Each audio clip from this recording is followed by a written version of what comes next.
we've reached the end of the first day of the Powerade-Dasani Barbados Secondary Schools Athletic Championships, and what a day we had, and we've been waiting on this day for over 2 years. Our guy on the spot, Anmar Goodridge-Boyce, was here analysing and watching every single race, every single event, and he has a comprehensive report for us. First of all, Anmar, how did you enjoy today being back at BSSAC for the first time in 2 years? Yeah, definitely a lovely day to be back at the Usain Sports Complex. Like you mentioned before, the first day of the Powerade-Dasani Barbados Secondary Schools Athletics Championship, and it was a lovely day, Nate. I can tell you that we saw some stunning performances. At the end of the first day, the Jennifer and Anthony Jones zone, they lead both the boys and the girls section. They have 290 points.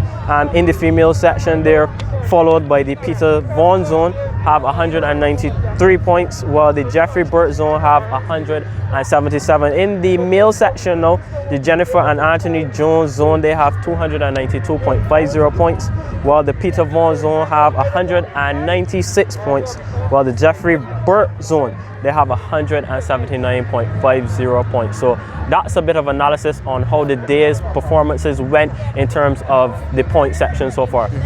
And it seems the Jones zone is definitely jonesing.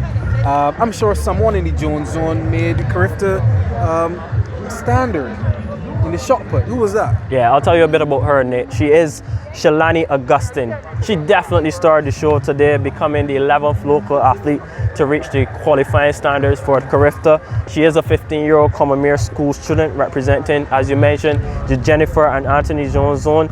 She reached the mark on her 4th and 6th attempts, 13.07 and 13.37 meters to qualify for the Caribbean's most prestigious junior track and field event in Kingston, Jamaica. Obviously, the Carifta Games will be held from April 16th to April 18th. Fantastic work from her. And today we expected more people to be here because of the historic significance of having BSSAC for the first time in 2 years, but a little bit subdued, a little bit modest from the spectators. What you thought of that? Yeah, what I'm hearing though, Nick, is that a lot of spectators are going to opt to come tomorrow as it being the final day of the meet. Yeah, I was a bit disappointed that we didn't have more fans here, but it is the first day of the meet, so I think things will probably get better tomorrow. Obviously, people will get the chance to see these performances that we've seen today, and they'll get a chance to come here. Obviously, we know that the protocol in terms of the COVID-19, it now means that you don't have to be vaccinated to enter the Usain Sports Complex, so that is a plus. So I definitely think that more spectators will be here tomorrow.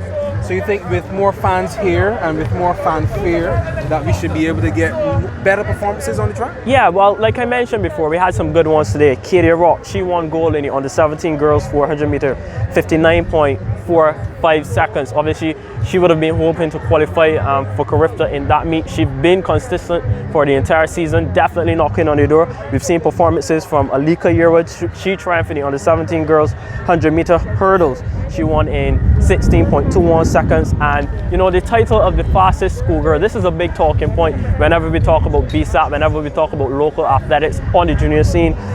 Kishonna Nels, she clocked 11.67 seconds to win the under 20 girls 100 meter. It was a win-assisted performance, but definitely spectacular. Zaria Graves was second, and she also dipped under the Carifta qualifying standards, but like I mentioned before, win-assisted performance. We also saw Amani Maskell Beckles in the open boys event in terms of the 100 meter, ran a very good race as well. Naya Brown from Queen's College, 14.18 seconds to win the open girls hurdle. So Nick, the performances today has definitely been good, and I'm hoping for some better performances tomorrow. Well, tomorrow with the fans, hopefully we will have more to cheer about, and hopefully the drums can come back as well. Great job, Anmar, today, taking care of our reports and taking care and making sure that all the events were taken care of. So from tomorrow, we'll be here back again on the Nation's Instagram page, all the social media outlets. We'll be here for coverage of the Powerade-Dasani Barbados Secondary Schools Athletic Championships.